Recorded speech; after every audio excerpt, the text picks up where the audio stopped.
Sveiki and welcome back to your Irregular Latvian lesson. If you've heard anything about Latvia, you have probably already heard a bit about our most famous summer festival called Līgo/Jāņi. Celebrated on the 23rd and 24th of June, Līgo is the time of the year when Latvians shed their normally introverted and cold image and channel their pagan ancestors to celebrate the sun, the earth, and you guessed it, fertility. It is also the shortest night of the year, but with oh so many things to do. So today you'll learn about some of them. Let's go! Just like the winter solstice, versions of Līgo/Jāņi were celebrated throughout the pagan region long before Christianity. It is believed that on Vasaras saulgrieži, a special link is created between pagātne, the past, tagadne, the present, and nākotne, the future. It is also the night when good and evil forces are most active, so there are special rituals in place to keep the forces of dark at bay and to channel all the goodness that is around us. The first thing to do on Līgo is to get out of the city and run to be pie dabas krūts, or by the breast of nature, and make yourself a Līgo vainags, or Līgo crown / wreath crown. Yes, long before hippie chic and Coachella were a thing, the ancient Latvians were already decorating themselves and their surroundings with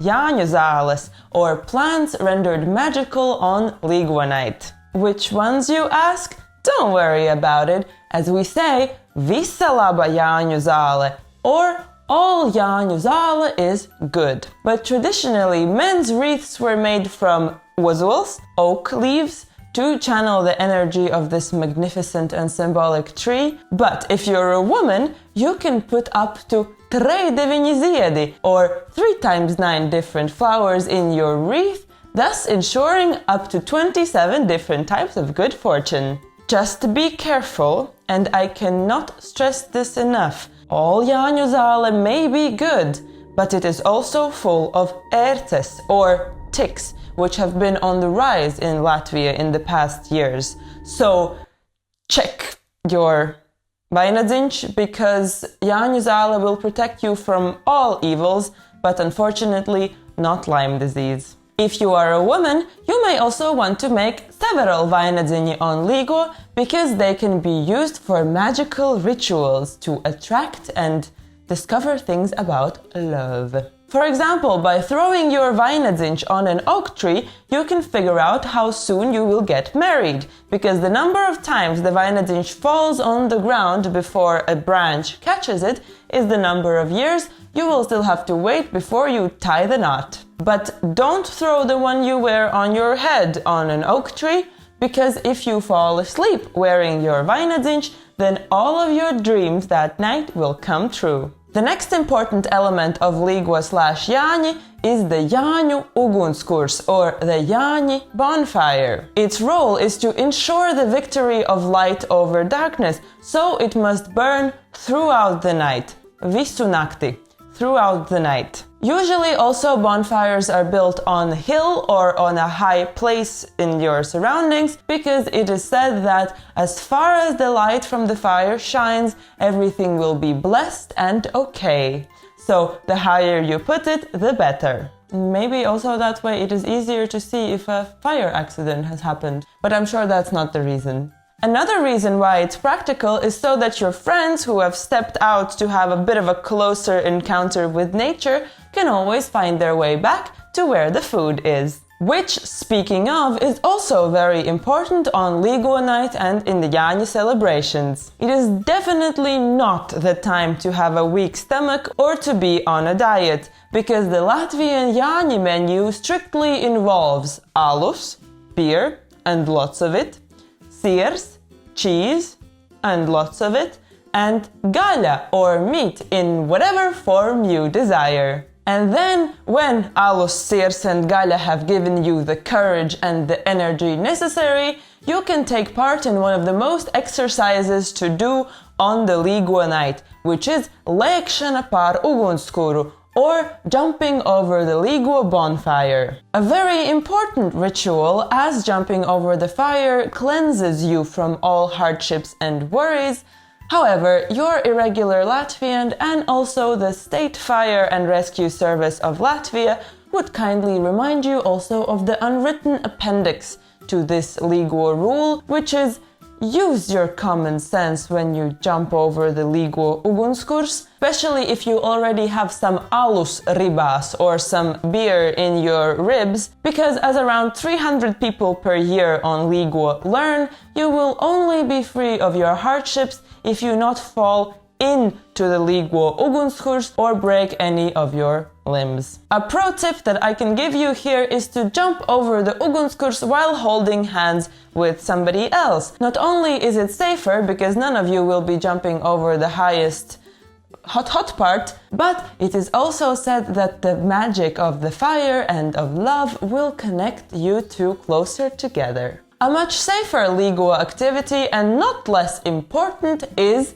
singing or dziedāšana. So, if you know the words alus, sirs and Līgo, you are already halfway to becoming a fully certified member of the Līgo choir and can sing Alu, alu, Jāņa tēvs Līgo, Līgo, or beer, beer, Jāņa father, Līgo, Līgo. Then you have a choice to either let somebody else invent the second verse because they probably don't know it just like you don't, or you can surprise everyone and learn Tev ir mieži tīrumā Līgo, and then probably make the national news the next day as the foreigner who knows Latvian culture better than native Latvians. Trust me, it happens from time to time. Then, for the third verse, you can jump back in strongly with Sieru, sieru, Jāņa māte, Līgo,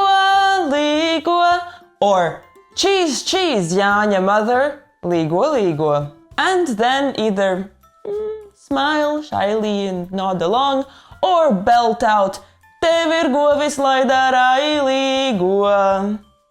So, I suggest learn at least half of this song because even if you are the person who says, oh no, I can't sing, you will sing on Līgo.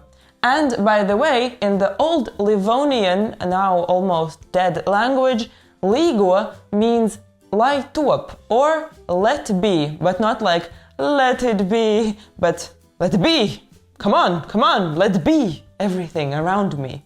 And so the verb līgot and also aplīgot mean to engage in fun and festive activities, to make everything be around you, to bless everything so that it be around you. And if you're wondering who are Jāņa father and Jāņa mother, they are those poor souls who decided to host the Līgo celebration this year and whom you are probably the guest of. As you can tell by the song we just learned, the Jāņu tēvs and Jāņu māte are traditionally required to provide tons of beer, cheese and meat for all of their Jāņu bērni, their Jāņa children, which are their friends and family who are much more comfortable just showing up, eating, drinking, having fun, and aplīgot or blessing everything around them. And in some cases maybe even aizlīgoties or over-blessing, in which case it is not uncommon to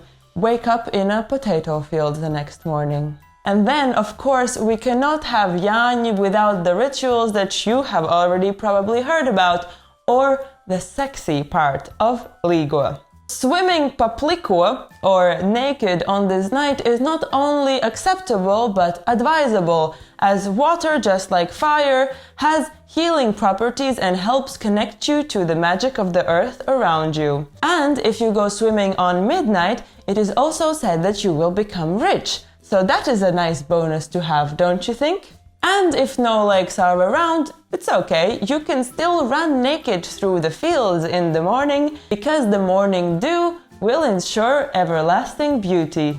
But perhaps the single most important thing to do on Līgo is the papardes zieda meklēšana, or the search for the fern blossom. It is believed that paparde, the fern, blooms one night a year, and it's the Līgo night, and it blooms with golden blossoms. The flower, if found, brings everything: happiness, luck, prosperity, and he who finds it, if he finds it alone, will also learn all the secrets of the past and the future. But despite the fact that it is more profitable to find that flower on your own, usually people go searching for it in pairs. But it is very rare that they actually find it, so it is completely understandable when disappointed couples try to ease their despair in each other's arms. Actually, failure to find the papardes zieds or the fern flower is so common that nowadays when we say iet meklēt papardes ziedu or going to look for the fern flower, we actually tend to assume and prepare for the easing of the despair as the more likely scenario rather than actually finding something. And yet, Latvians never give up and search for it actively every year. It's just that now they tend to look more in cars and tents. And if you're wondering, where does this tradition to have sex on Jāņi comes from? What a strange tradition. Really? We've been spanking each other all year to increase fertility, and now when it's finally warm enough outside, let's just say it's believed that by having sex you are also contributing your fertility to everything around you. And there's a lot of March babies in Latvia. So, there you go. Now I hope you have a clearer idea of what's waiting for you on Līgo/Jāņi night. But of course, everything and especially the dangerous activities and rituals are not obligatory. Don't feel the pressure to jump over the Jāņi ugunskurs if you don't want to. But the one rule that you should never break and the one ritual that you should always follow is not to go to sleep before the sunrise. Kas gulēs Jāņu nakti, gulēs visu vasariņu, or he who sleeps on Jāņu night will sleep for the entire summer. And as you know, true Latvians know no worse vice than laziness. Thank you for watching your Irregular Latvian guide to Līgo/Jāņi. Please leave in the comments some traditions that you think I missed or that I should include next year. And also, how will you celebrate Jāņi? Thanks to all of my Patreons, I really appreciate your support, and have a lovely Līgo, everybody. Bye!